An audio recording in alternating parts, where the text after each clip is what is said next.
Friends, চন্দ্রাস কিচেনে আপনাদের সবাইকে স্বাগতম। চলে এসেছি আবারও একটা নতুন রেসিপি নিয়ে। আজকের রেসিপি হলো কাঁচা ইলিশ।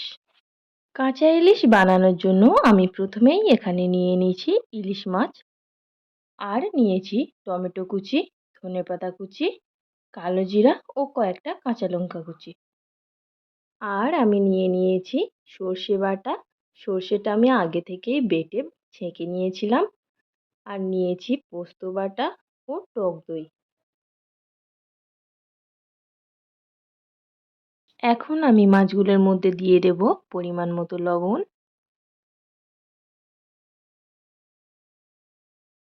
আর দিয়ে দেব পরিমাণ মতো হলুদ গুঁড়ো। এখন আমি হাত দিয়ে মাছগুলোকে ভালোভাবে নুন হলুদ মাখিয়ে নেব। ইলিশ মাছ খেতে কার কার ভালো লাগে কমেন্ট বক্সে অবশ্যই জানাবেন। দেখুন আমার এখানে মাছগুলো খুব সুন্দরভাবে নুন হলুদ মাখানো হয়ে গেছে। আমি এখানে একটা কড়াই নিয়ে নিয়েছি। কড়াইয়ের মধ্যে দিয়ে দিয়েছি সরিষার তেল। আমার এখানে কড়াইয়ের তেল গরম হয়ে গেছে। আমি এর মধ্যে দিয়ে দিচ্ছি কালো জিরা, কাঁচা লঙ্কা কুচি ও টমেটো কুচি।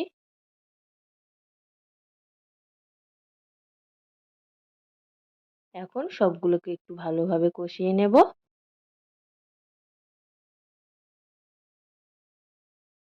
এখন এর মধ্যে দিয়ে দেব পরিমাণ মতো হলুদ গুঁড়ো। আবারও সবগুলোকে একটু ভালোভাবে নেড়েচেড়ে নেব।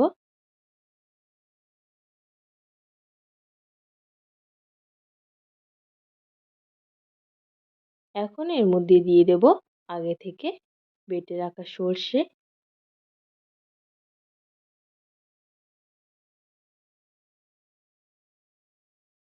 আর দিয়ে দেব পোস্ত বাটা। এখন সবগুলোকে একটু ভালোভাবে নেড়েচেড়ে নেব।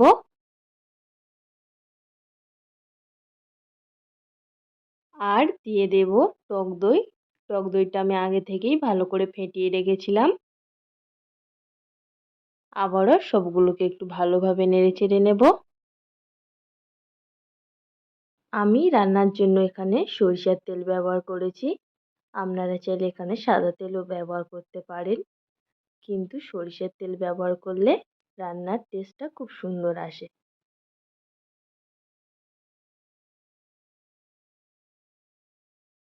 এখন এর মধ্যে দিয়ে দেব স্বাদ মতো লবণ। আবারও একটু নেড়েচেড়ে নেব যাতে ভালোভাবে লবণটা মিশে যায়।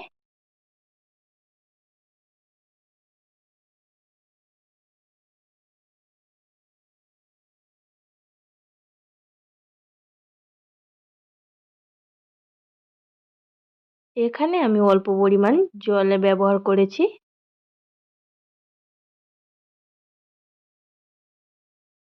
আপনারা চাইলে এখানে জল ব্যবহার নাও করতে পারেন।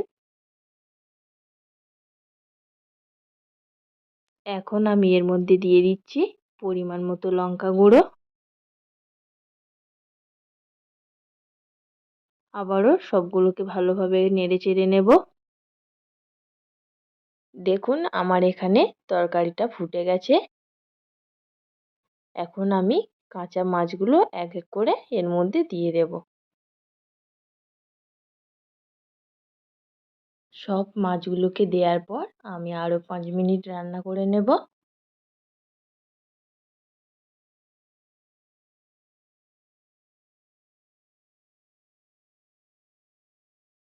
দেখুন আমার এখানে তরকারি কালারটাও খুব সুন্দর এসেছে, আর স্মেলটাও খুব সুন্দর বেরিয়েছে।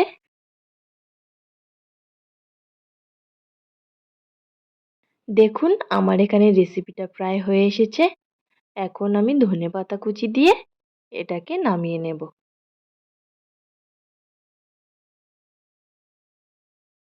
এখানে আমার রেডি হয়ে গেছে আজকের রেসিপি কাঁচা ইলিশ। আরও অনেক নতুন নতুন ভিডিও পেতে চ্যানেলটিকে অবশ্যই সাবস্ক্রাইব করবেন।